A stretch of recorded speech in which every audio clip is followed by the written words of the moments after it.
January 19, 2022. That's the date of this podcast, the Room Now podcast. Hi, I'm Jack Cush, executive editor of RheumNow.com. In this podcast, I'm going to tell you why you're no good. I'm sorry, I know it's the new year. We should get off to a good start, but you know what? I'm seeing evidence that you're just not as good as you think you are. What? How can I say that? What am I talking about? You know what? You're not good at taking care of yourself. You're not good at measuring things, and that's kind of sad. You're not good at comorbidity management. You've heard me say this before, but you know what you are good at? You're really good at fending for your patients, and you're really good at learning from podcasts. So let's just see what we can learn in this episode of the Room Now podcast. I've got a meta-analysis of something that we treat a lot, or I don't know if you treat a lot of this. You should be, because the oral maxillofacial surgeons are looking to you for guidance. They have these patients with chronic TMJ disease, and they don't know what to do with them.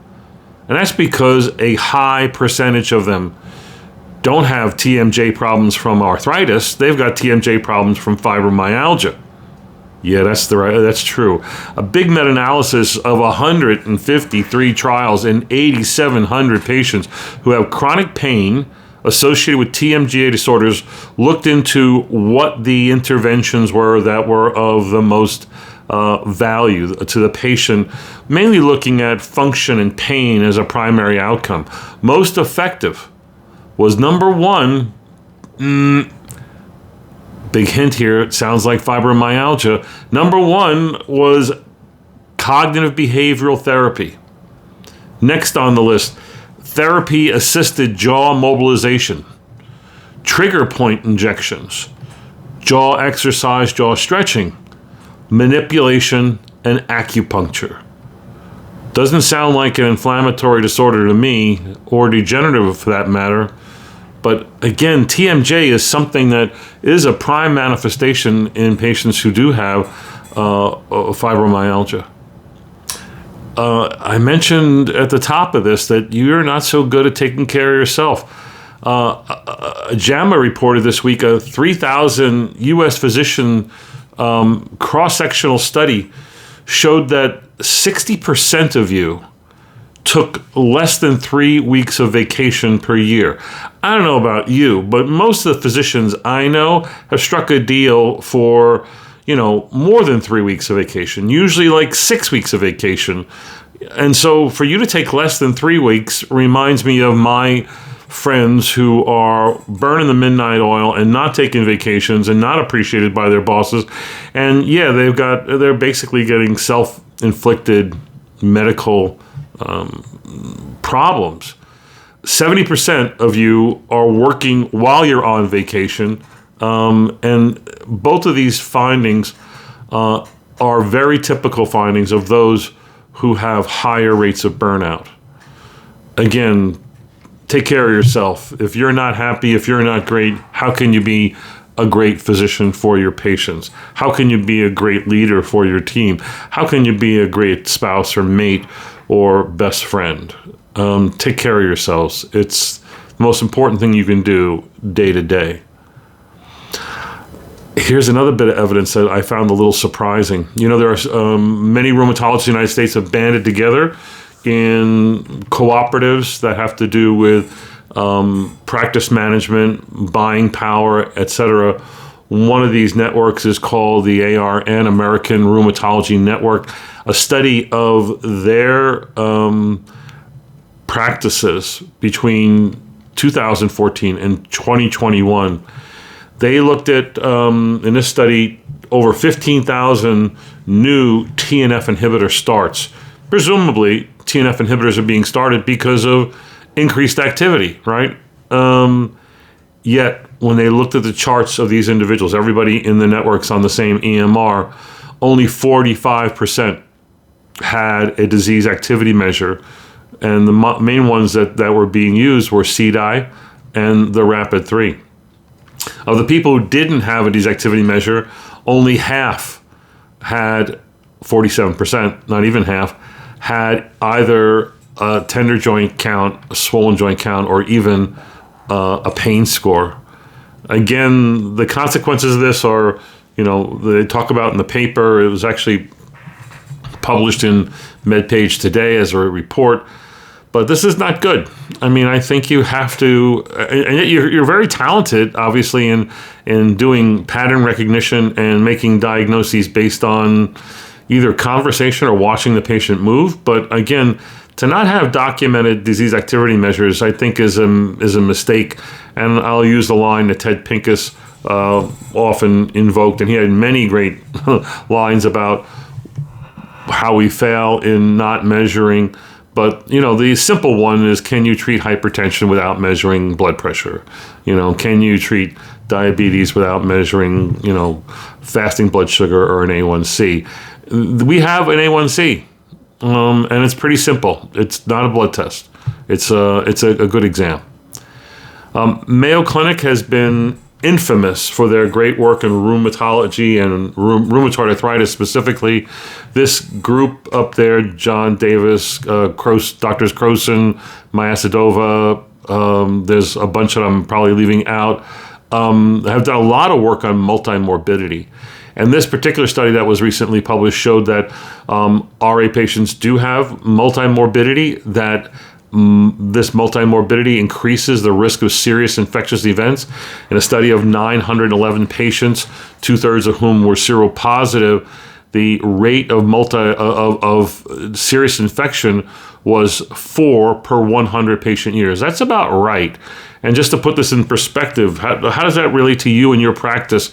Again, if you had 911 RA patients, how many would you think would have a serious infectious event? Their number was 17%, and that rate was 4 per 100. And that's about, I think, average. But the presence of morbidities, especially high-risk comorbidities like bipolar disease, CKD, COPD, chronic skin ulceration, increase the SIE risk 3 to 5-fold. So again, this is the real challenge in managing these people. The sickest patients need the most therapy, but they're also now the patients at greatest risk for the hazards that we often ascribe to therapy when it's really due to the disease and the comorbidity. A very interesting study comes out of Japan about JAK inhibitor use and what happens with perioperatively in RA patients on JAK inhibitors who are going to undergo orthopedic surgery. So in this retrospective study, they looked at 62 patients that were on a JAK inhibitor and 62 on a biologic DMARD. And they showed that overall there wasn't a lot of differences, but the JAK inhibitor patients had more post-operative flares, 29% versus 12%. This was even more significant if the JAK inhibitor was held more than 11 days. Other post-op complications, wound infections, this sort of thing, didn't differ between the JAKs and the biologic DMARDs. I put this one in here because it goes to a very important point on JAK inhibitors. Fast in their onset, fast in their flare-off rate when you hold therapy. Being off a JAK inhibitor for 7 days may be the beginning of the patient getting worse. In this study, it was 11 days.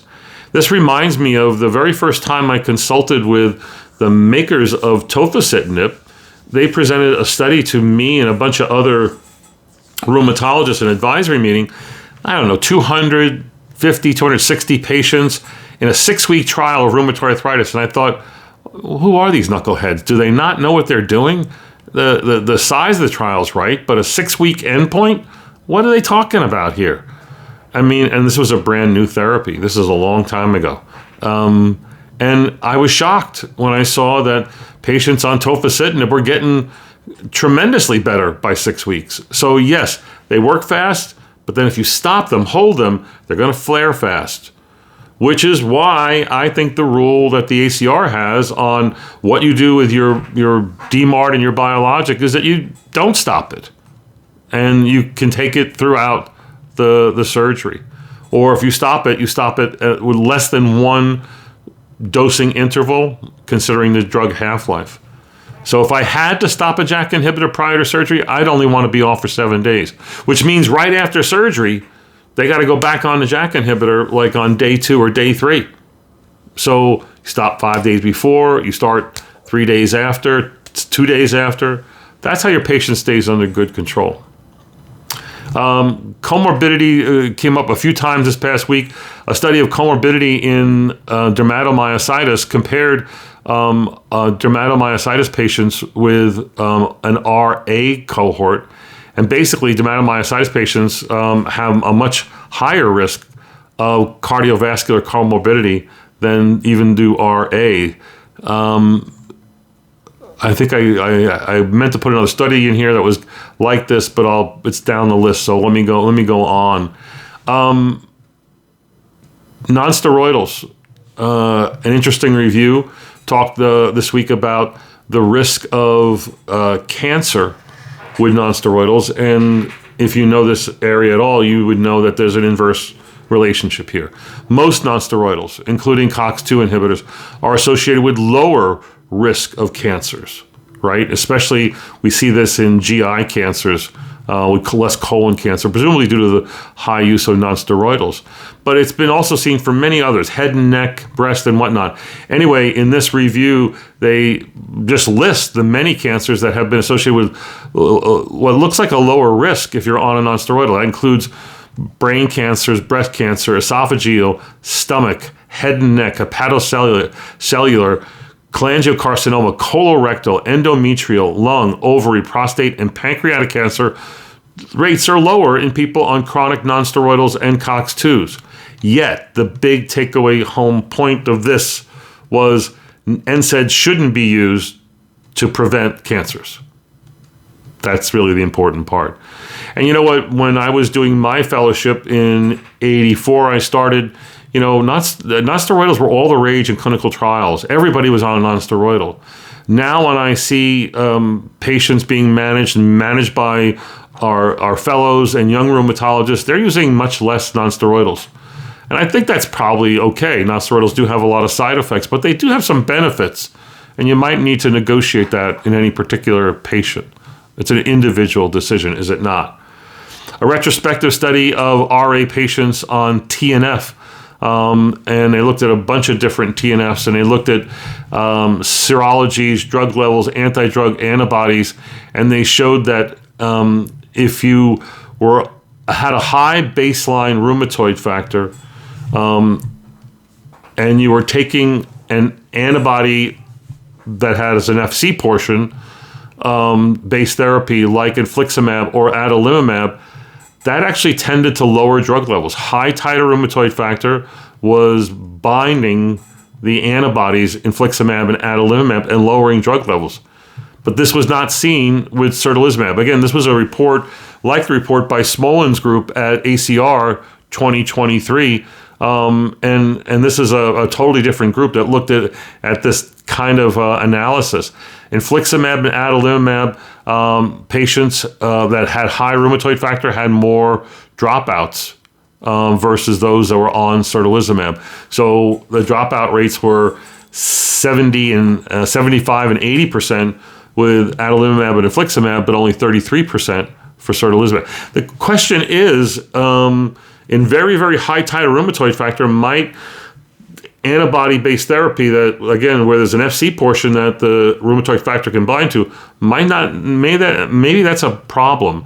Again, this is an issue just being scratched upon with these two sort of, retrospective reviews. I think I'd like to see a prospective analysis of this. When you don't have, the opportunity to do prospective data, sometimes you got to go with meta-analyses, and they are not as strong. And we do report a number of meta-analyses and systematic reviews on RheumNow, and I always want you to know that those should be head-scratchers rather than proof of concept. Here's another one that looks at the relationship between RA and non-surgical periodontal disease, or basically periodontitis.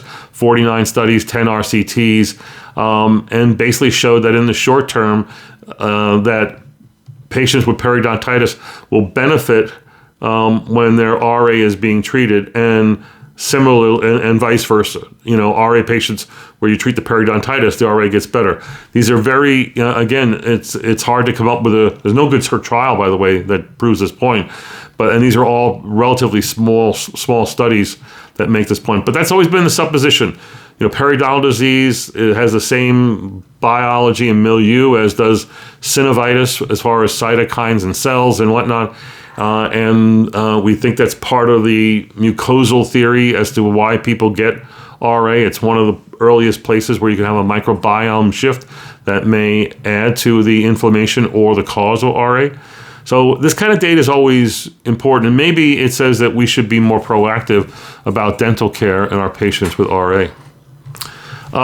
Insurance claims data. This is the one I was trying to talk about earlier. 33,000 RA patients compared to 1,000 myositis patients showed that overall the myositis patients were getting less statin use compared to RA patients, even when they had hyperlipidemia.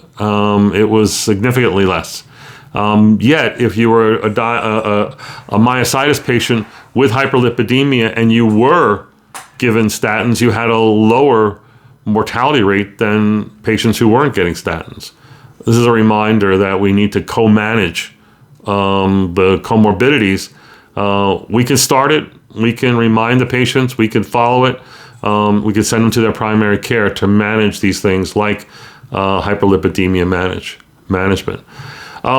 I like this report that we published yesterday about the SPACE study in making an earlier diagnosis of spondyloarthritis. The data on spondyloarthritis pretty clear in saying that there's a problem of delays in diagnoses, right? And there is this study, this SPACE study that started a number of years ago, over 500 patients with greater than 3 months of chronic low back pain. Does not have to be inflammatory back pain, with adults over age 45. And they were being referred, they were all referred to get into the study to see how many of them were going to have spondylitis and whatnot. In this study, the diagnosis of axial spondyloarthritis was made in 32% upon first a baseline visit with a rheumatologist. That when they were followed for another 2 years, another 30% were also diagnosed. So it is important that those people see you, and it is important that you follow them, because that can change. A number of them, the diagnosis was revised over time, and nonetheless, at least a third of these patients have some diagnostic uncertainty. There were some patients whose MR changed over that 2-year period, and sometimes you might want to do repeat MRs. Now, I don't really do MRs on patients referred to me for spondyloarthritis. I do x-rays, and that's about it. They basically showed in this study that over 2 years, there were 8 patients. Again, there was, what was the total? 552 coming in. There was 175 and 165 that were diagnosed clinically or with criteria. There were 8 patients who developed new sacroiliitis over 2 years. 7 out of the 8 were B27 positive, 5 out of 8 were males. The point being that repeat MR is a very low yield procedure, but the author said, maybe if you're a male and you're B27 positive, maybe it has some utility. I think that the predictive value of that is pretty low, such that I'm going to continue to not do that unless it's a clinical trial. I like this report from JAMA Derm that was 2 weeks ago. This is about drug-induced dermatomyositis, so we certainly don't talk about that very often. This was a literature search of 134 studies, and they only identified 165 cases. So it's not a common phenomenon. The drugs that are known to cause dermatomyositis are hydroxyurea. You don't use that very much. They don't even use that very much in dermatology anymore. The checkpoint inhibitors, you're probably aware of that, statins, lipid-lowering agents, penicillamine, and yes, TNF inhibitors. The interesting thing about this cohort of drug-induced dermatomyositis is that the mean time from the start of the drug to the manifestation of dermatomyositis is about 60 days, 2 months. About half of them have cancer. The most common one was CML, 22%, melanoma 6%, breast cancer 3%. About 10% had a prior rheumatic disease, most of those being RA, a few with some kind of muscle disease. That's kind of confusing, is it not? I think the takeaway on this is, besides the drugs, hydroxyurea, checkpoint inhibitors, statins, lipid-lowering agents, penicillamine, TNFs, the take-home is that muscle weakness is not a common presentation, 44%. They also have a low incidence of interstitial lung disease, 31%, and a low incidence of ANA positivity, 32%. Again, you're good at fending for your patients, and I think that there are two reports this week that I think are helping you and are underlying this. One is the report that Florida actually has legislatively been approved for them to import drugs from Canada. And that's been a kind of a big issue in the agencies. That a lot of people want to do this. You can get drugs cheaper in Canada, and it is legal for individuals in the United States to buy their drugs from Canada. I've been sending my patients to Canada for years, especially for drugs that were way too expensive in the United States, like colchicine.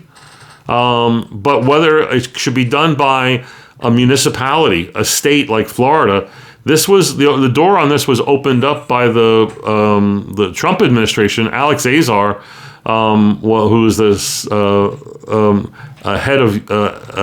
HHS, Health and Human Services, sort of paved the way for this. And then recent legislation by Biden actually allowed for this to happen. So how is this going to happen? It's going to be Medicare and Medicaid patients in Florida, only certain drugs. But I think this is a big step forward. We should be working hard at lowering the cost of drugs. And if we got to go to Canada to do it, I'm all for it, and I'm behind it. The other big item this week is CMS approved its final rule on prior authorizations for drugs. And I'm hearing more and more from all of you that prior authorizations are killing you. I mean, it's gotten worse, and much, much worse.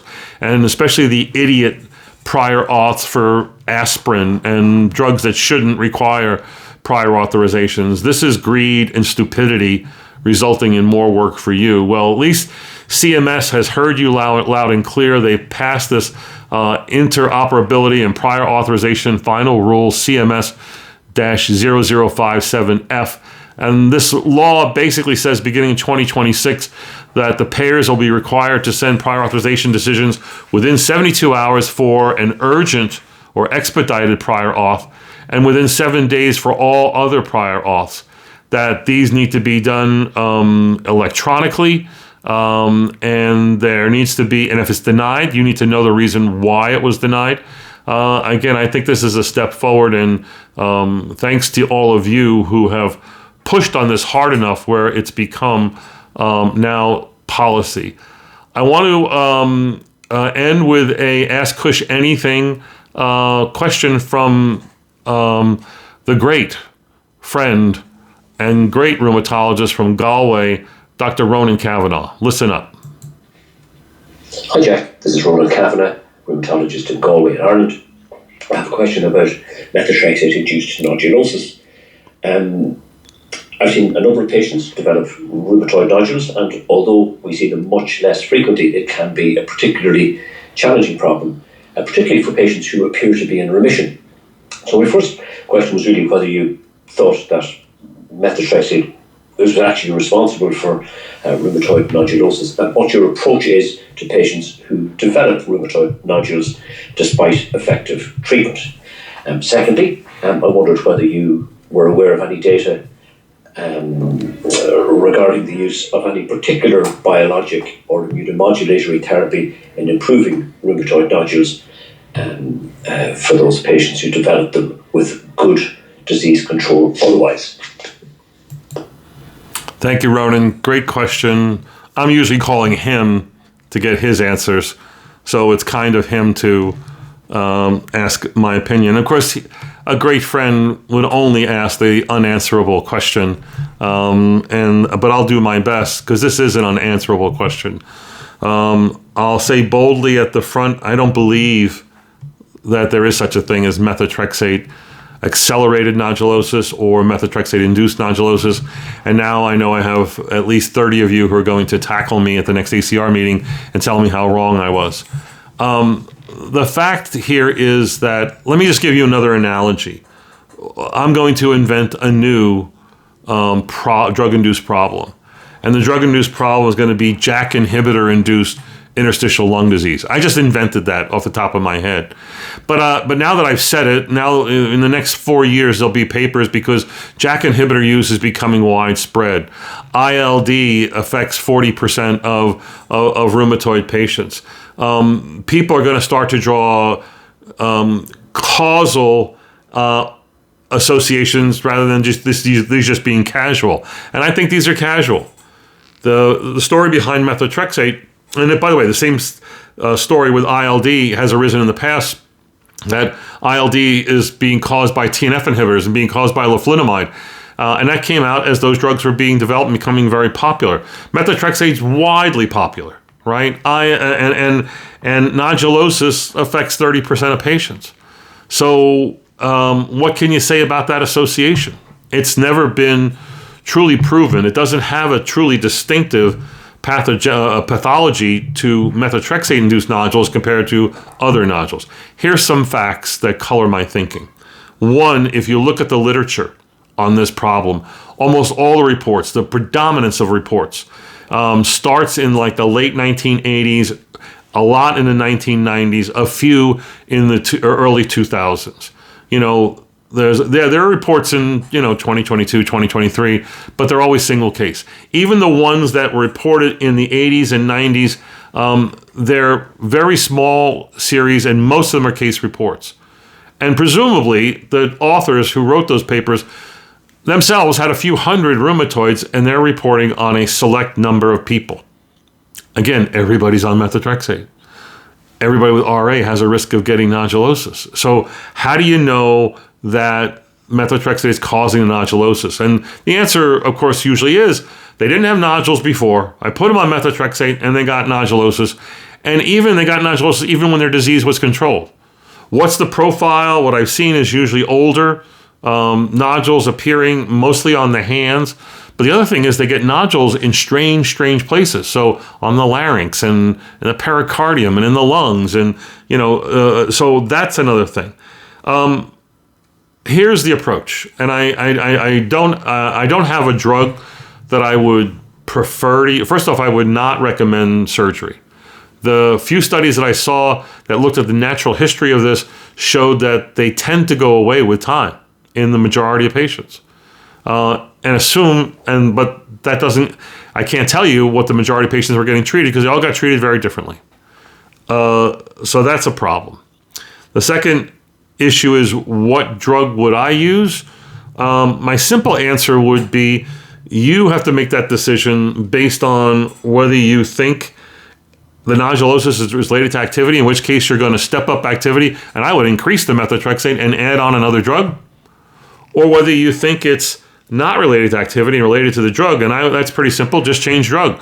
You live in an era where you've got like 31 options in the biologic, DMARD, targeted synthetic world, and I'm including all the biosimilars in there, to treat your RA patients. The literature does not show any one drug to look good. I saw reports about penicillamine working. I saw reports of rituximab working. So again, if my back is against the wall and I need to help a good friend like Ronan, my advice is I would try a JAK inhibitor or I would try methotrexate. And I'd be more inclined to, not methotrexate, rituximab. I'd be more inclined to do rituximab if they were high titer CCP positive. But I don't have any data. That's just me shooting from the hip. The other important point to make on these people is that a number of reports in the literature of people thought to have methotrexate nodulosis, but biopsy showed it wasn't. It was paniculitis, or it was cancer, or it was granulomatous disease, or whatever.